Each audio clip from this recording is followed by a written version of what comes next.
തുടർന്ന് കോഴിക്കോട് എരഞ്ഞിപ്പാലത്ത് MDMA-യുമായി ലഹരി മാഫിയ സംഘത്തിലെ മുഖ്യ കണ്ണി പിടിയിലെന്ന വാർത്തയിലേക്കാണ്. മലപ്പുറം പള്ളിക്കൽ ബസാർ സ്വദേശി മുഹമ്മദ് വാഹിദാണ് പിടിയിലായത്. ഒപ്പം ഉണ്ടായിരുന്നയാൾ ഓടി രക്ഷപ്പെട്ടു. ഷഹദ് റഹ്മാനാണ് കോഴിക്കോട് എന്ന വാർത്തയുടെ വിശദാംശങ്ങളുമായി ചേരുന്നത്.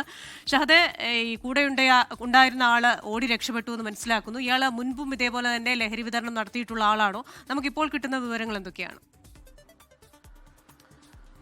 തീർച്ചയായും ക്രിസ്റ്റീന, ഹാഷ്മി, അനുജ. കാരണം ഇയാൾ കോഴിക്കോടും സമീപ പ്രദേശങ്ങളിലും ലഹരി മാഫിയയുടെ പ്രധാനപ്പെട്ട ഒരു കണ്ണിയാണ് എന്നുള്ളതാണ് നമുക്ക് പോലീസിൽ നിന്നും മനസ്സിലാക്കാൻ സാധിച്ചിട്ടുള്ളത്.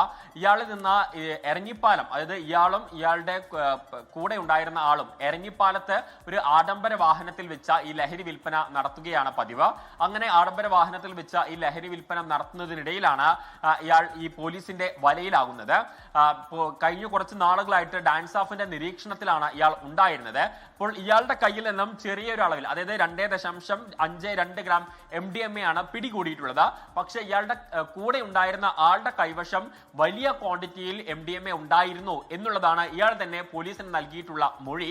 കാരണം പോലീസ് ഇവരെ പിടികൂടാൻ പോകുന്ന സമയത്ത് ഇവർ പ്രകോപനം ഉണ്ടാക്കുകയും പിന്നീട് പോലീസിനെ ആക്രമിക്കാൻ ശ്രമിക്കുകയും ചെയ്തു.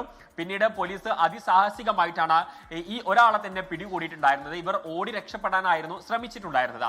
അതിനിടയിലാണ് പോലീസ് അതിസാഹസികമായി ഒരാളെ മാത്രം പിടികൂടിയിട്ടുണ്ടായിരുന്നത്.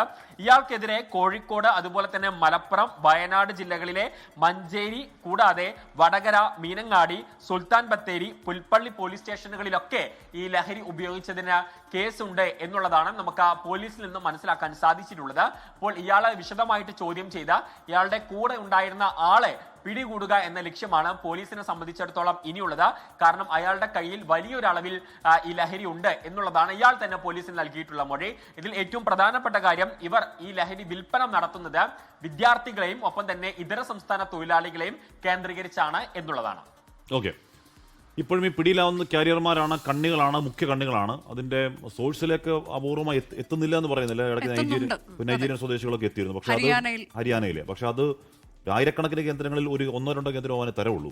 നമുക്ക് അങ്ങോട്ട് കൂടുതൽ സോഴ്സുകളിലേക്ക് എത്തുന്ന തരത്തിലേക്ക് നമ്മുടെ സംസ്ഥാന സർക്കാർ മാത്രം ചെയ്യാൻ പറ്റുന്നതല്ല.